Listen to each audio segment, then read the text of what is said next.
बघू शकता आज मी बनवणार आहोत बुर्जी, अंड्याची बुर्जी बनवण्यासाठी जरा तेलाचा वापर जास्त करायचा। तर इथे तुम्ही बघू शकता बघा मी 3 पळी तेल घातलं आहे। मी इथे 2 कांदे बारीक चिरून घेतले, कांदे घालून घेते बघा। एकदम कांदा बारीक चिरून घ्यायचा आहे आपल्याला आणि 2 कांदे घालून घ्यायचे आहे।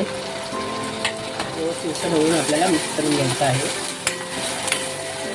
तुम्ही बघू शकता अंडी थोडी हिवस लागतात, त्यासाठी बघा मी एक हिरवी मिरची घालून घेते। उभीच मोठीच चिरलेली आहे, कारण आपण काढून टाकू शकतो तिला, म्हणून आता आपण व्यवस्थित मिक्स करून घेऊया।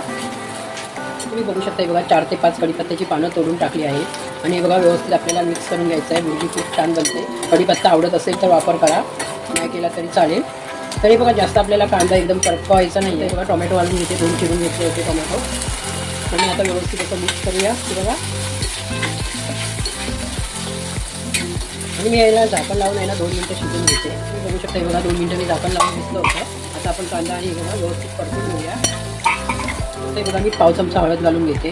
त्याचबरोबर आपल्याला बघा मालवणी मसाला घालायचा आहे। बुर्जी जरा तिखटच चांगली वाटते, कारण ती हिवच असतात अंडी ना, म्हणून आपण तिखट बनवायची। ते बघा मी 1 चमचाने थोडंसं मसाला घालून घेतला आहे। तुम्हाला जेवढं तिखट पाहिजे असेल तेवढं तुम्ही मसाल्याचा वापर करू शकता। तर आता हे बघा व्यवस्थित मिक्स करून घेऊया आणि परत आहे ना मी 2 मिनिटं झाकण ठेवते, जरा मसाला व्यवस्थित शिजून दे म्हणून।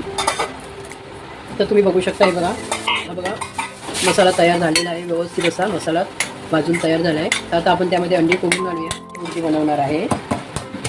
तर हे बघा एक अंड करून असं फोडून घ्यायचं आहे आपल्याला।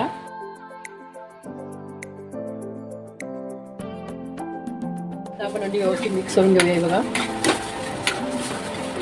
व्यवस्थित असं मिक्स करायचं बघा। आणि मी याला झाकण लावून परत 2 मिनिटं शिजून घेते, त्यामुळे आपली बुर्जी आहे ना व्यवस्थित बनते।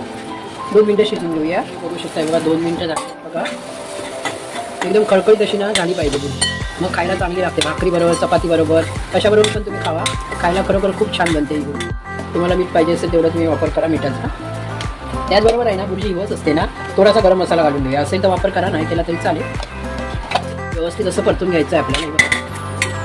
आणि आता आहे ना मी परत थोडा मीडियम गॅसवरती 2 मिनिटं शिजून घेते। हे बघा 2 मिनिटं झालेली आहे आणि गॅसची फ्लेम आपल्याला स्लो करायची आहे। आणि बघा एकदा व्यवस्थित असं परतून घ्यायची आहे। आणि बुर्जी बनवते ना कोथिंबीर असेल तर भरपूर कोथिंबीर घालायची।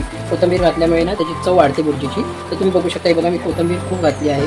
तर आता व्यवस्थित असं आपण मिक्स करून घेऊया हे बघा। आणि बघा छान अशी तिखट आणि झणझणीत बुर्जी बनवून तयार शकते बघा। 2 मिनिटं कोथिंबीर घातल्यानंतर 2 मिनिटं मी झाकून ठेवली होती आणि बघा छानपैकी अशी बुर्जी बनवून तयार झालेली आहे। ही बुर्जी कशी वाटली ती मला कमेंट करून सांगा आणि खाऊन बघा एक वेळा, नक्कीच ही बुर्जी तुम्हाला आवडेल। चपाती बरोबर, भाकरी बरोबर। मी आज भाकऱ्या बनवल्या आहेत टिफिनसाठी, डब्यासाठी भाकरी आणि बुर्जी देणार आहे। तर तुम्ही असं करून बघा आणि खाऊन बघा आणि कमेंट करून सांगा बुर्जी कशी वाटली ती। माझ्या चॅनलला सबस्क्राईब करा, लाईक करा, जास्तीत जास्त शेअर